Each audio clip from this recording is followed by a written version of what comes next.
The representative of the United States. Thank you, Mr. President.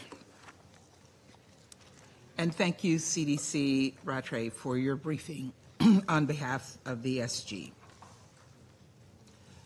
Colleagues, in 1950, Ralph Bunche won the Nobel Peace Prize for his work helping sow peace in the Middle East between Israel and its neighbors. And in his lecture in Oslo, he said something prescient, something that rings true 3/4 of a century later. He explained that, and I quote, "The world and its peoples being as they are, there's no easy or quick or infallible approach to a secure peace. It is only by patient, persistent, undismayed effort, by trial and error, that peace can be won," unquote. And this council knows well nothing about securing peace is easy, and progress is certainly not as quick as we all wish it would be. We see that in the ongoing talks for an immediate ceasefire with hostage release in Gaza. And yet, the United States, Qatar, Egypt, and so many of our other partners remain persistent. We have worked tirelessly to facilitate the deal this Council endorsed in Resolution 2735, a deal that would bring about an immediate ceasefire with the release of hostages, would surge aid to Palestinians in need, and create a path to a longer-term peace and stability in the region. Colleagues, because of our unity, because this council was able to speak with one voice and back a concrete, realistic plan, there has been progress. Israel and Hamas have now both agreed to the ceasefire framework endorsed by the Council in Resolution 2735. There's still gaps to be closed, and this Council must keep pressure on Hamas to accept the deal outlined in Resolution 2735 and begin implementing it without delay and without conditions. This is what we all want here in this Council. It's what the Palestinians in Gaza want.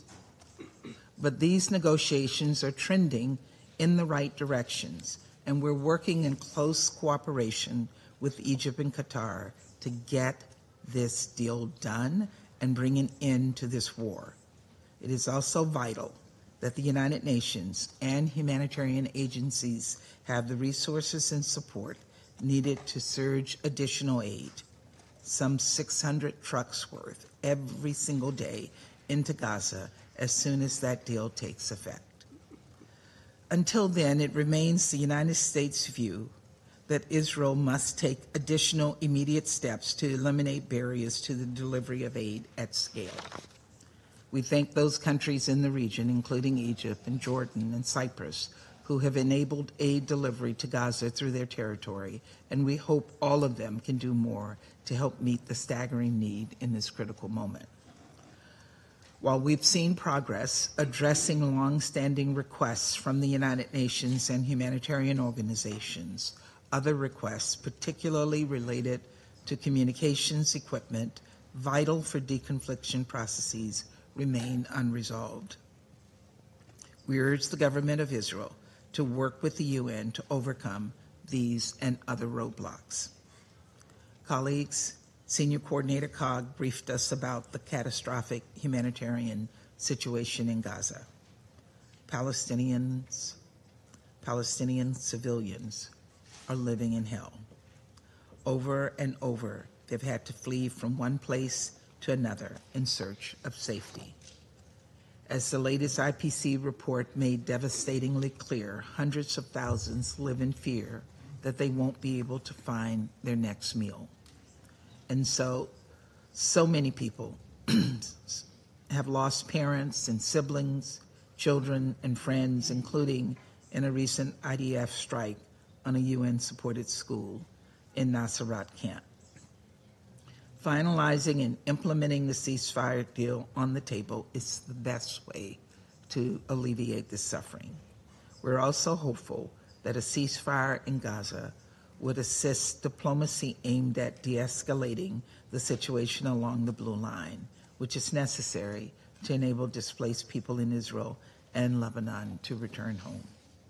UNIFIL is playing an invaluable role in this work. We support a straightforward extension of its mandate and are prepared to immediately begin work on a narrow resolution toward that end. Hezbollah, of course, is not the only Iran-backed group in the region seeking to take advantage of the situation in Gaza to undermine regional peace and security. The Houthis continue to brazenly violate international law with their attacks on commercial and merchant vessels in the Red Sea that has affected all of us. These attacks must cease, and member states must stop arming and enabling the Houthis. We remain gravely concerned about the fate of the UN, diplomatic, private sector, and NGO personnel detained by the Houthis since early June. They must be released unharmed. Colleagues, while the world's eyes may be on Gaza, Lebanon, and the Red Sea, we cannot forget about the situation in the West Bank.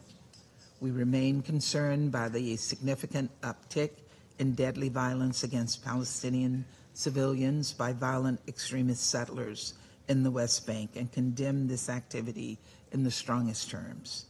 Just last week, we announced another round of designations, naming 3 Israeli individuals and 5 entities connected to acts of violence against civilians or instability in the West Bank. We urge the government of Israel to take immediate steps to hold these individuals and other entities accountable. We also reiterate our concern over Israel's recent announcement expanding settlements, declaring expansive state lands, and legalizing outposts. Unilateral actions, like the government of Israel's settlement program, are inconsistent with international law and detrimental to a 2-state solution.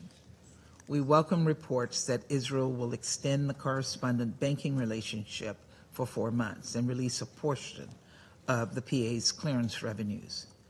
And we call on Israel to extend correspondent banking for at least 12 months, as well as release all of the withheld clearance revenues.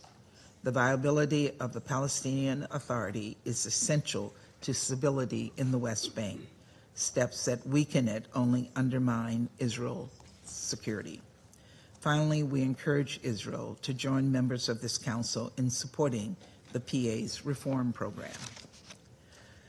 Colleagues, in the same Nobel lecture that I mentioned earlier, Ralph Bunche admitted that, and I'll quote again, "It's not easy to speak of peace with either conviction or reassurance," unquote. And yet, to speak of peace, to work toward peace, is urgently needed. And it is the task before every one of us in this council, not to point fingers, and certainly not to seed divisions. And so the United States remains steadfast in our efforts to pressure Hamas to take the steps necessary to close gaps at the negotiating table and finalize the ceasefire deal endorsed by this council, to bring the hostages home, including the 8 Americans still held